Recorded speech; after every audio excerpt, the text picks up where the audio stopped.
having their backs against the wall, but that's exactly what's going on here. The 5-5 Kansas City Chiefs enter Sunday's game against the Colts with a 54% chance to make the playoffs, according to ESPN analytics.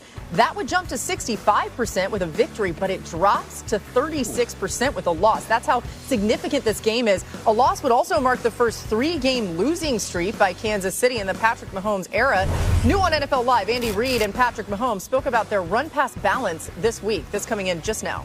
The runs are being called. It's just, sometimes they get turned into passes in today's world. Our goal is to get 5 or 6 yards on every single time we run an RPO, either running the ball or throwing the ball. And I think we've done a good job of that throughout the season. But at the end of the day, like I said, sometimes you got to hand the ball off, even if the throw gets you 5 or 6 yards, just to keep the defense honest and to set up other stuff throughout the rest of the game.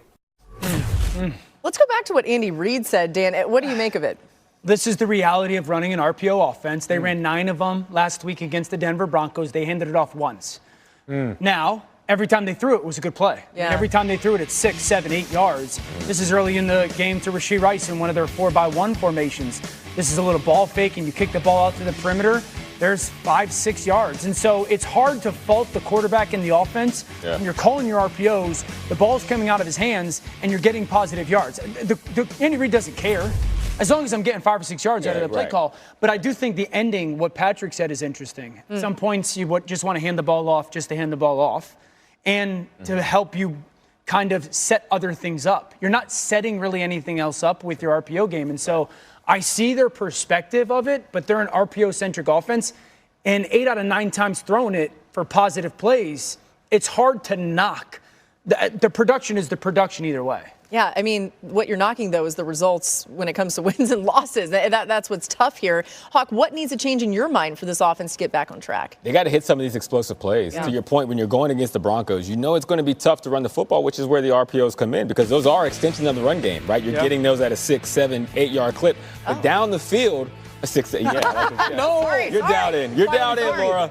But down the field, there were touchdown opportunities. Like they have to hit Xavier Worthy there in the first quarter, and then you come right back to Thornton. Like this is your opportunity on the outside. Let me ask you this. No Surtain, shots down the field. You got to hit those. We've been saying this all year about this offense. Yeah. Why? Like why can't this offense hit the big ball? I got thoughts. I feel like it's reactionary in the game as opposed to them game planning those shots. Like these are the big opportunities. All week, we're going to get this. Xavier, going to be down the field, and we have to hit this. We have to rep this out because it's been so routine for them over the course of Patrick Mahomes' career where he can, when it flashes, we can hit it. And they're having trouble to get on that page. I feel like this year it's always been long. It's always been a yard farther than it should. And is that on Mahomes? A little bit. It's always on both. Yeah. But for some reason, they're not hitting it this year. He's 4.21 speed of Xavier Worthy, who he has not reached even one 40-yard reception this year, much less like a 75-yard flip the field Deshaun Jackson-like play this year. I think some of it is on Patrick Mahomes and the accuracy. I think some of it is on Xavier Worthy.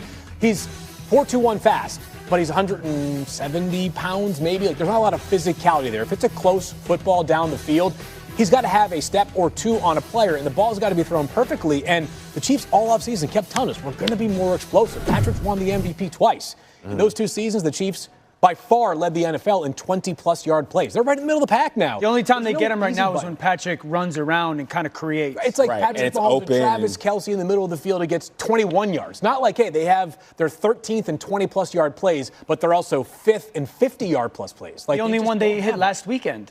But also, like Thornton. The Thornton. Back shoulder, too. He's been the only guy to do it this It wasn't year. down the field. That's either. a great story. Like, it's awesome that he has found a home in Kansas City. But, like, when that is the player that is defining your vertical passing game, when you also have Rasheed Rice and Xavier Worthy on the field, like, that to me, there's no easy button for this offense. Here's the tough part, though, and I want to hear your perspective on this, Dan. When somebody is that fast, and I don't know if you've played with anybody that runs 4.2, it's like, you're letting that thing fly, so he's not even thinking like, oh, let me hit this bucket. At 4.2, it's literally putting it out there, and the receiver is like, you almost are always right in your mind as a quarterback. We used to have that conversation about Calvin. Calvin was on the field for low 4.3s at worst. Yep. And it was, you can't outthrow him. Yeah. Just throw it. At some point, you're just throwing it as far and as high as you can, and he'll track it. Now, Calvin obviously had 6'5", 240. Right. Yeah. But I think your point of like fair. the inability for the contested catch down there, and then to your point of maybe Patrick thinks I have to throw it as far as I can to catch it for you to catch it, and they're not connecting on it. Something off on that timing. And by the way, they got to face the Colts. The Chiefs just 2-4 against the Colts since Andy Reid